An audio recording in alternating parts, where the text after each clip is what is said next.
आज केंद्र सरकार ने जनगणना कराने के साथ साथ जातिगत जनगणना कराने के निर्णय लिया है।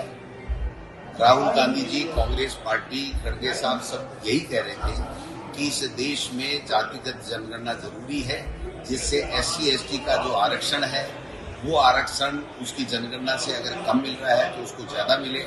OBC जो है या बैकवर्ड क्लासेज जो जनरल के लोग हैं उनको कहाँ दिक्कत है, कहाँ उनको बजट का कैसे सदुपयोग हो, इस बात के लिए जातिगत जनगणना जरूरी है।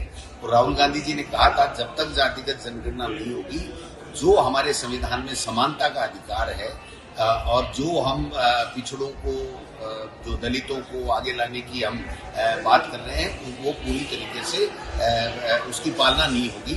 तो जो बीजेपी, जब राहुल गांधी जी जातिगत जनगणना की बात करते थे तो कहते थे ये तो अंग्रेजों की तरह फूट डोलो, राज करो, जातियों का जहर घोलना चाहते हैं, ये करना चाहते हैं। आज उनको राहुल गांधी जी की बात को मानना पड़ा, कांग्रेस पार्टी की बात को मानना पड़ा।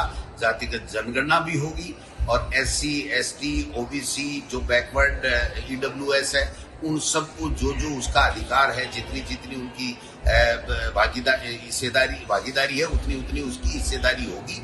ये जो न्याय है, ये न्याय मिलके रहेगा। ये आज राहुल गांधी जी ने जो कहा था वो केंद्र सरकार को मानना पड़ा है। मैं समझता हूं कि जब राहुल गांधी जी ने इस देश में चेताया था, जब कमियां बताई थी, उस पर जहां ध्यान नहीं दिया वहां हमें नुकसान हुआ, देश को, लोकतंत्र को नुकसान हुआ। और जब बात मानी है तो उसके बाद में उसमें फायदा हुआ है। तो ये जो निर्णय किया गया कि ये राहुल गांधी जी और पूरे देश की आवाज बन करके मोदी जी को मजबूर किया है कि आपको जनगणना करानी पड़ेगी और अब आरक्षण की सीमा को 50% के कैप को इनको हटाना पड़ेगा। ये हम लोग